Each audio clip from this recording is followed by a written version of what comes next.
Hello नमस्कार दोस्तों, स्वागत है आपका आज के मुख्य समाचारों की वीडियो में। जी हां दोस्तों, यहां पर आपको देखने को मिलेगी सुबह से लेकर शाम तक की सारी के सारी बड़ी खबरें मुख्य समाचार ब्रेकिंग न्यूज़ अपडेट के रूप में। तो दोस्तों आप लोगों से रिक्वेस्ट है इस वीडियो को ज़्यादा से ज़्यादा लाइक और शेयर करें, साथ ही हमारे चैनल को सब्सक्राइब करके बेल आइकन का बटन भी दबा दें। तो दोस्तों सीधे चलते हैं आज की पहली बड़ी खबर की ओर। महा तूफान अम्फान से बंगाल में 72 लोगों की मौत। प्रधानमंत्री नरेंद्र मोदी ने हर संभव मदद करने का दिया आश्वासन। जी हां दोस्तों, पश्चिम बंगाल में सुपर साइक्लोन उम्फान के उपस्थिति दर्ज कराने के 24 घंटे के बाद यहां भारी तबाही देखने को मिली है। पश्चिम बंगाल की मुख्यमंत्री ममता बनर्जी ने कहा है कि तूफान के कारण अब तक 72 लोगों के मारे जाने की खबर है। इसके साथ ही उन्होंने मृतकों के परिजनों के लिए 2.5 लाख रुपए का ऐलान भी किया है। इसके साथ ही केंद्र से अपील करते हुए पीएम नरेंद्र मोदी से आग्रह किया है कि वह बंगाल का दौरा करें और ममता बनर्जी ने यह भी कहा है कि यह प्राकृतिक आपदा इस महामारी से भी बड़ी है। पीएम नरेंद्र मोदी ने भी कहा है कि इस मुश्किल घड़ी में यथासंभव मदद करेंगे।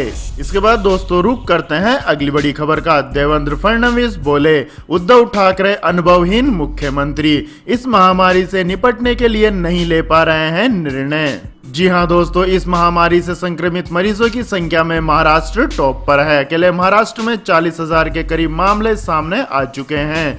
लगभग 1400 लोगों की जान भी जा चुकी है। राज्य के पूर्व मुख्यमंत्री और भारतीय जनता पार्टी के वरिष्ठ नेता देवेंद्र फडणवीस ने उद्धव ठाकरे सरकार पर निशाना साधा है। उन्होंने कहा है कि महाराष्ट्र सबसे प्रभावित राज्य है। मुंबई के हालात देखकर लगता है कि प्रदेश सरकार के हाथ से स्थिति नहीं संभल पा रही है। फडणवीस ने कहा कि पहले लॉकडाउन से ही राज्य सरकार गलती करती गई। मुख्यमंत्री नए हैं, उन्होंने कोई प्रशासनिक अनुभव नहीं है। उन्होंने कहा कि उद्धव ठाकरे निर्णय लेने से डर रहे हैं, वह बहुत हद तक नौकरशाही पर निर्भर हैं। तो दोस्तों देवेंद्र फडणवीस की बातों से आप कहां तक सहमत हैं, कमेंट करके अपनी राय दें। इसके बाद दोस्तों जानते हैं अगली बड़ी खबर। रेल मंत्री पीयूष गोयल का ऐलान, 2-3 दिनों में रेलवे स्टेशन के काउंटर से टिकट बुक कर पाएंगे यात्री। जी हां दोस्तों, इस महामारी की वजह से देश में लगे लॉकडाउन का आज 59वां दिन है। रेल मंत्री पीयूष गोयल ने देश भर के लोगों को एक बड़ी राहत देते हुए मंगलवार को 200 स्पेशल नॉन एसी ट्रेनों की सेवाओं को फिर से शुरू करने की घोषणा की थी। इन ट्रेनों के लिए गुरुवार से बुकिंग भी शुरू हो गई है। इस बीच रेल मंत्री ने बताया कि आज से ट्रेन टिकटों की बुकिंग देश भर में लगभग 1.7 लाख कॉमन सर्विस सेंटर पर शुरू हो गई है। वहीं अगले 2-3 दिन में कुछ चुनिंदा रेलवे स्टेशनों पर जाकर यात्री काउंटर रिजर्वेशन करा सकेंगे। इसके बाद दोस्तों जानते हैं अगली बड़ी खबर। छत्तीसगढ़ में राजीव गांधी किसान न्यास योजना की हुई शुरुआत, कृषकों के खाते में डाले गए 1500 करोड़ रुपए। जी हां दोस्तों, पूर्व प्रधानमंत्री राजीव गांधी के शहादत दिवस पर सोनिया गांधी और राहुल गांधी की विशेष उपस्थिति पर मुख्यमंत्री भूपेश बघेल ने अपने मंत्रिमंडल के सहयोगियों के साथ छत्तीसगढ़ के किसान के लिए राजीव गांधी किसान न्यास योजना का शुभारंभ किया है। सोनिया गांधी और राहुल गांधी नई दिल्ली से वीडियो कॉन्फ्रेंसिंग के जरिए शामिल हुए। इस योजना का शुभारंभ कार्यक्रम मुख्यमंत्री भूपेश बघेल के रायपुर स्थित निवास कार्यालय में आयोजित किया गया। आपकी जानकारी के लिए बता दें दोस्तों, यह देश की अपनी तरह की पहली योजना है और इस योजना के तहत धान, मक्का और गन्ना उत्पादक किसानों के खातों में लगभग 5700 करोड़ रुपए की राशि किसानों को खेती किसानी के लिए प्रोत्साहित करने, उन्हें उपज का सही दाम दिलाने के उद्देश्य से आदान सहायता के रूप में दी जाएगी। यह राशि 4 किस्तों में किसानों को दी जाएगी। आज इसकी पहली किस्त के रूप में 1500 करोड़ रुपए की राशि आज डीबीटी के माध्यम से किसानों के खातों में ऑनलाइन ट्रांसफर कर दी गई है। तो दोस्तों किसानों के लिए छत्तीसगढ़ सरकार की इस पहल के बारे में आप क्या कहना चाहेंगे, कमेंट करके अपनी राय दें। इसके बाद दोस्तों जानते हैं अगली बड़ी खबर। घर बैठे आसानी से कर सकते हैं राशन कार्ड के लिए आवेदन। जी हां दोस्तों, राशन कार्ड भी अब आधार, पैन कार्ड और वोटर आईडी की तरह ही एक बहुत जरूरी दस्तावेज है। जहां एक तरफ लोगों को इससे सरकार की तरफ से राशन मिलता है, वहीं दूसरी तरफ ये एक पहचान पत्र का भी काम करता है। राशन कार्ड को प्रत्येक राज्य सरकार जारी करती है। केंद्र सरकार की one nation one ration card योजना की वजह से मूल राज्य के अलावा किसी दूसरे राज्य से भी राशन लिया जा सकता है। और कोई भी व्यक्ति इसके लिए घर बैठे ऑनलाइन आवेदन कर सकता है। इसके लिए प्रत्येक राज्य ने अपनी तरफ से एक वेबसाइट शुरू कर रखी है। आप संबंधित राज्य के जहां के मूल निवासी हैं उसकी वेबसाइट पर जाकर के आवेदन कर सकते हैं। और राशन कार्ड दो तरह का बनता है, एक बीपीएल कैटेगरी और एक बिना बीपीएल कैटेगरी का। आय के हिसाब से आप यह चुन सकते हैं कि कौन सा राशन कार्ड के लिए आपको आवेदन करना है। इसके बाद दोस्तों जानते हैं अगली बड़ी खबर। रूस से S-400 मिसाइल सौदे को लेकर भारत पर प्रतिबंध लगा सकता है अमेरिका। जी हां दोस्तों, अमेरिका की एक शीर्ष राजनयिका ने कहा है कि रूस से कई अरब डॉलर की S-400 मिसाइल प्रणाली खरीदने के कारण भारत पर अमेरिकी प्रतिबंधों की आशंका अभी भी बनी हुई है। साथ ही उन्होंने जोर देकर कहा कि भारत को प्रौद्योगिकी तथा प्लेटफॉर्मों के लिए रणनीतिक प्रतिबद्धता देनी होगी। भारत ने अमेरिकी चेतावनी के बावजूद अक्टूबर 2018 में S-400 वायु रक्षा मिसाइल प्रणाली की 5 इकाइयां खरीदने के लिए रूस के साथ 5 अरब डॉलर के सौदे पर हस्ताक्षर किए थे।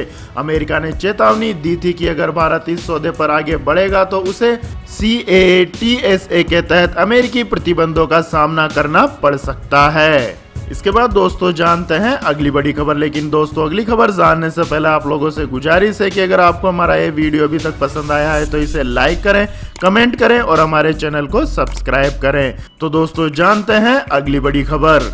पीएम केयर्स फंड पर किए ट्वीट को लेकर कांग्रेस अध्यक्ष सोनिया गांधी के खिलाफ FIR, दंगा भड़काने की कोशिश का है आरोप। जी हां दोस्तों, इस महामारी में लोगों की मदद के लिए केंद्र सरकार की ओर से बनाए गए पीएम केयर्स फंड पर कांग्रेस की टिप्पणी करना पार्टी की अध्यक्ष सोनिया गांधी को महंगा पड़ सकता है। कर्नाटक के शिवमोगा जिले में सोनिया गांधी के खिलाफ FIR दर्ज हो गई है। शिकायत दर्ज कराने वाले प्रवीण KV पेशे से वकील हैं। उनका आरोप है कि कांग्रेस के ट्विटर हैंडल से 11 मई को पीएम केयर्स फंड को लेकर अफवाह फैलाई गई थी।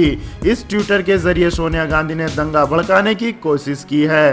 पुलिस ने प्रवीण की शिकायत पर सोनिया गांधी के खिलाफ IPC की धारा 153 और 505 के तहत FIR दर्ज कर ली है। इसके बाद दोस्तों जानते हैं अगली बड़ी खबर। सरकार की बड़ी घोषणा, बेहद कम ब्याज दरों पर मिलेगा लोन। जी हां दोस्तों, इस महामारी और फिर लॉकडाउन की सबसे बुरी मार लघु, छोटे और मझोले उद्योगों पर पड़ी है। ऐसे में सरकार ने इन छोटे मझोले उद्योगों में नई जान फूंकने के लिए एक शानदार पैकेज का ऐलान किया है। केंद्र ने लघु, छोटे और मझोले उद्योगों को 3 लाख करोड़ रुपए की अतिरिक्त फंडिंग के लिए emergency credit line guarantee scheme को मंजूरी दे दी है। सरकार की इस नई स्कीम के तहत बैंक और वित्त संस्थान कंपनी को 9.25% और NBFC 14% ब्याज पर कर्ज दे सकेंगे। इस महामारी के चलते लॉकडाउन से सबसे ज्यादा MSME कंपनियां ही प्रभावित हुई है। इनकी मदद के लिए वित्त मंत्री निर्मला सीतारमण ने पिछले हफ्ते स्कीम की घोषणा की थी। यह प्रधानमंत्री नरेंद्र मोदी द्वारा घोषित 20 लाख करोड़ रुपए के पैकेज का एक हिस्सा है। इसके बाद दोस्तों जानते हैं अगली बड़ी खबर। न्यूजीलैंड में अब हफ्ते में 4 दिन ही करना होगा काम, PM ने किया ऐलान। जी हां दोस्तों, न्यूजीलैंड में इस महामारी के संक्रमण के मामले कम होने के बाद अब सामान्य जनजीवन बहाली की कोशिश शुरू हो गई है। सरकार ने अर्थव्यवस्था में तेजी लाने के उपाय करने शुरू कर दिए हैं। न्यूजीलैंड की प्रधानमंत्री जसिंडा अर्डन इस दिशा में पूरी मजबूती से लग गई हैं। इस महामारी से निपटने के बाद न्यूजीलैंड में नए वर्क कल्चर पर जोर दिया जा रहा है। न्यूजीलैंड की सरकार ने सुझाव दिया है कि कंपनियां लोगों से हफ्ते में सिर्फ 4 दिन ही काम करवाए। लोगों को हफ्ते में 3 दिन की छुट्टियां दी जानी चाहिए। प्रधानमंत्री जसिंडा अर्डन का कहना है कि इससे लोगों की उत्पादकता बढ़ेगी, वह इसे पर्यटन को बढ़ावा देने में भी मददगार मानती हैं। इसके बाद दोस्तों जानते हैं अगली बड़ी खबर। उड्डयन मंत्री हरदीप सिंह पुरी बोले, घरेलू उड़ानों के यात्रियों को क्वारंटाइन में रखने की नहीं है जरूरत। जी हां दोस्तों, 25 मई से देश में शुरू हो रही 1/3 घरेलू उड़ानों को लेकर नागरिक उड्डयन मंत्री हरदीप सिंह पुरी ने गुरुवार को महत्वपूर्ण जानकारियां दी। इन घरेलू उड़ाने के यात्रियों को क्वारंटाइन किए जाने के सवाल पर पुरी ने कहा कि इस मामले पर व्यवहारिक तरीके से निपटा जाना चाहिए। उन्होंने कहा कि सरकार को लगता है कि इस तरह के उपायों की आवश्यकता नहीं है। इसके बाद दोस्तों जानते हैं आज के मौसम अपडेट्स। दिल्ली समेत इन शहरों में बढ़ेगी गर्मी, इन इलाकों में बारिश के हैं आसार। जी हाँ दोस्तों, दिल्ली समेत उत्तर भारत के कई इलाकों में गर्मी बढ़ रही है। कुछ इलाकों में तापमान 40 डिग्री के आसपास चला गया है। मौसम वैज्ञानिकों का कहना है कि 3 से 4 दिन में तपिश और बढ़ेगी, साथ ही लू चलने की भी संभावना है। हालांकि अगले 24 घंटों के दौरान हिमाचल प्रदेश, उत्तराखंड, पंजाब, मध्य महाराष्ट्र, आंतरिक उड़ीसा, पूर्वी झारखंड और पूर्वी बिहार के कुछ हिस्सों में हल्की बारिश के आसार हैं। केरल और तटीय कर्नाटक में बारिश की गतिविधियां कम हो जाएंगी, लेकिन कुछ स्थानों पर तेज बौछारें जारी रहेंगी। इसके बाद दोस्तों जानते हैं अगली बड़ी खबर। नासा के वैज्ञानिकों को दूसरा ब्रह्मांड होने के मिले सबूत, हाथ लगी बड़ी जानकारी। जी हाँ दोस्तों, दुनिया में वैज्ञानिक कई चौंकाने वाले आविष्कार या शोध करते रहते हैं। अब नासा के वैज्ञानिकों ने एक समानांतर ब्रह्मांड के होने के सबूतों का पता लगाया है, जहाँ के भौतिक नियम यहाँ से एकदम उल्टे हैं, यानी वहाँ पर समय आगे चलने की बजाय पीछे चलता है।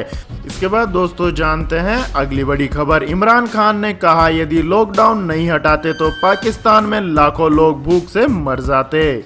जी हाँ दोस्तों, इस महामारी के बढ़ते मामलों के बावजूद लॉकडाउन हटाने के फैसले पर चौतरफा गिरे पाकिस्तान के प्रधानमंत्री इमरान खान अब सफाई दे रहे हैं। उनका कहना है कि पाकिस्तान जैसी विकासशील देश के सामने यह मजबूरी है कि वे अपने लोगों को इस महामारी से बचाए या भूख से। यदि लॉकडाउन नहीं हटाया गया होता तो लाखों लोग भूख से मर जाते।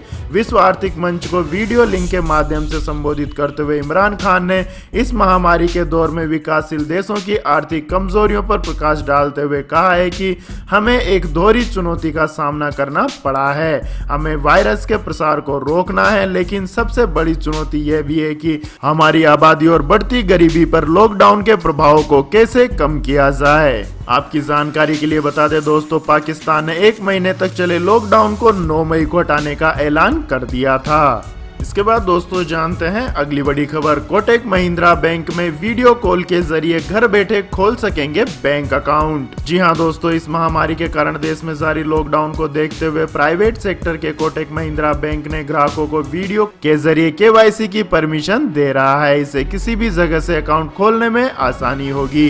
बैंक ने अपने आधिकारिक बयान में कहा है कि यह सुविधा केवल सेविंग अकाउंट के लिए है। वीडियो कॉन्फ्रेंसिंग केवाईसी सिस्टम के तहत कोटक महिंद्रा बैंक में कोटक 811 सेविंग अकाउंट खोलने के लिए ग्राहकों को आधार और पैन कार्ड देना होगा। इसके लिए सबसे पहले ग्राहकों को बैंक की आधिकारिक वेबसाइट पर जाकर नया अकाउंट खोलने के लिए रिक्वेस्ट डालनी होगी। इसके बाद बैंक का एक अधिकारी ग्राहक के साथ वीडियो कॉल पर केवाईसी प्रक्रिया को पूरा करेगा। बैंक ने बताया कि इस पूरे वीडियो को सेव किया जाएगा। इसके बाद दोस्तों रुक करते हैं अगली बड़ी खबर का। एयरटेल ने लॉन्च किया 251 रुपए का नया डाटा वाउचर, मिलेगा 50 GB हाई स्पीड डाटा।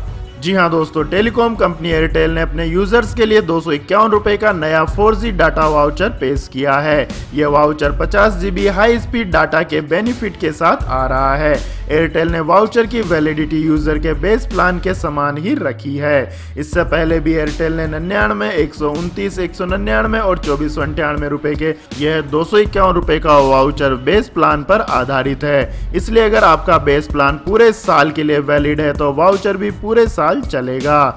इसके बाद दोस्तों जानते हैं अगली बड़ी खबर। 9000 रुपए से कम कीमत में लॉन्च हुआ मोटो Z8 पावर लाइट, जिसकी 2 दिन चलेगी बैटरी। जी हां दोस्तों, मोटोरोला ने आखिरकार अपना बेहद सस्ता स्मार्टफोन मोटो Z8 पावर लाइट लॉन्च कर दिया है। इस फोन की सबसे खास बात सस्ती कीमत में 3 कैमरा और 5000 mAh की बैटरी है। कंपनी ने इसे 8999 रुपए में पेश किया है, जिसकी पहली सेल 29 मई को रखी गई है। इस फोन में आपको 6.5 इंच की HD+ IPS LCD डिस्प्ले दिया गया है, जिसका रेजोल्यूशन 720x600 पिक्सल है। फोन में मीडियाटेक हीलियो P35 प्रोसेसर मौजूद है। मोटरोला के इस फोन में एंड्रॉइड पाई 9.0 आधारित स्टॉक एंड्रॉइड दिया गया है।